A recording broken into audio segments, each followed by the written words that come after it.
যেহেতু উনি ছোট ছিলেন এবং দেখতে খুব ভালো ছিলেন, তো অনেক ভদ্রলোকরা তার কাছে জুতো পরিষ্কারটা আসলে কথা বলতো, জিজ্ঞেস করতো কোথায় আসছো, কি করো, পরিচয়, এবং খুব সহানুভূতি জানাতো কেন পড়াশোনা করো না।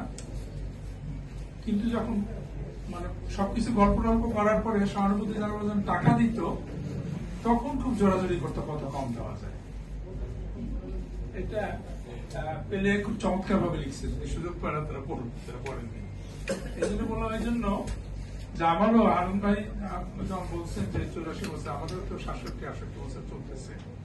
এর মধ্যে বেশ কয়েকটা মজুরির আন্দোলনে আমার সম্পৃক্ত থাকার সুযোগ হয়েছিল, এবং প্রথম যে মজুরির বন্ধাত্মটা ভাঙলো 2006, তখন আমরা একদম খুব সক্রিয়ভাবে চলতেছিলাম ইউনিয়নগুলোর সাথে। তো আমাদের এরকম একটা অভিজ্ঞতা হয়েছে যে সবাই ভালো, দুটো এলাকা ছাড়া। একটা হচ্ছে ভাই মজুরির কথাটা বললেন না সুতা স্যার, তাহলে কিন্তু সব শেষ হয়ে যাবে, দেখবেন শ্রমিক কিন্তু থাকবে না সব। আর একটা হচ্ছে সংগঠন করতে দেওয়া যাবে, এবং সেই সংগঠন যে করতে দেওয়া যাবে না, সেটাও কিন্তু মজুরির বার্গেনিং করবে বলে, আর কিছু না। কিন্তু এমনি সংগঠন করতে দেন, কল্যাণ কমিটি, ক্যান্টিন কমিটি, অংশগ্রহণকারী কমিটি সবই করবো। এখন আবার কি কি নতুন নতুন আসছে না, আমরা বলতে পারবো অনেক কিছু, কিন্তু ইউনিয়নটা করতে দেওয়া যাবে না। এই জন্য যে ইউনিয়ন তো দর কষাকষি করতে পারে, এবং তার মূল একটা বিষয় হচ্ছে মজুরি।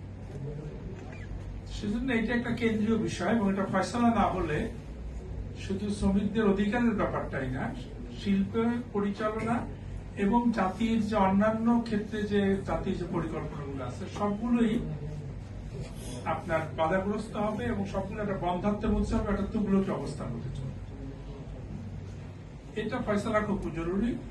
আরেকটা দুর্ভাগ্য হচ্ছে যে এটা সবসময় একটা শ্রমিকদের ইস্যু হিসেবে চিহ্নিত করা হয়, কিন্তু মজুরি একটা শুধু শ্রমিকদের ইস্যু না, এটি একটি অর্থনৈতিক, রাজনৈতিক, সামাজিক ইস্যু। একটি জাতির মজুরি কত হবে তার উপরে নির্ভর করে সেই জাতির ভবিষ্যৎ প্রজন্ম কি ধরনের পড়াশোনা পাবে, তার স্বাস্থ্য ব্যবস্থা কি হবে, তার সমাজে বৈষম্য কত মানে কোন অবস্থায় যাবে। এটা আমরা অনেক সময় খেয়াল করি না।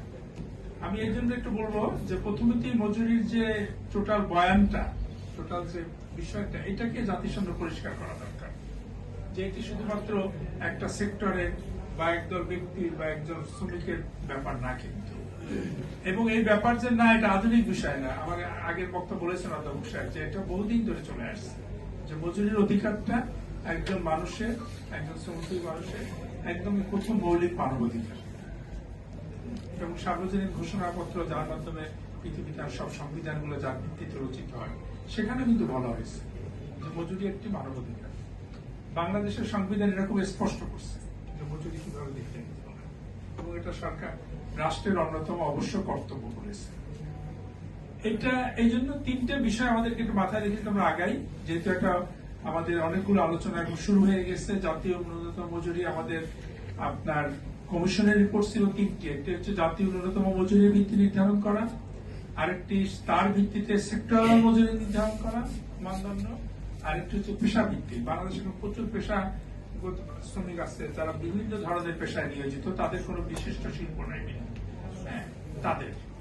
এখন এটা করতে গিয়ে ওই যে কিছুদিন আগে বললো আমাদের শাকিল ভাই বললো, বাবুল ভাই বললো যে কিছুদিন আগে মজুরি বোর্ড চমৎকার একটা তামাশা করেছে, যে তারা অদক্ষ এবং তরুণ শ্রমিকদের মজুরি নির্ধারণ করেছে 4,440 টাকা, না সব মিলিয়ে 7,000 টাকা। হ্যাঁ, তো আমি চেয়ারম্যান সাহেব টেলিফোন করেছিলাম, আমি দুই একজনের বলার পরে বললো যে আমরা তো খসড়া করেছি, তাই আমরা ফাইনাল করিনি। আমি বললাম যে ঠিক আছে, এই ক্যালকুলেশনটা একটু পাঠান আমাকে, দেখতে চাইবে এত বড় চমৎকার ক্যালকুলেশন করলেন আপনারা, এইটা তো পাঠিয়ে। সুতরাং ভিত্তিটা তৈরি করতে হবে, এটি হচ্ছে মূল আলোচনা আসলে।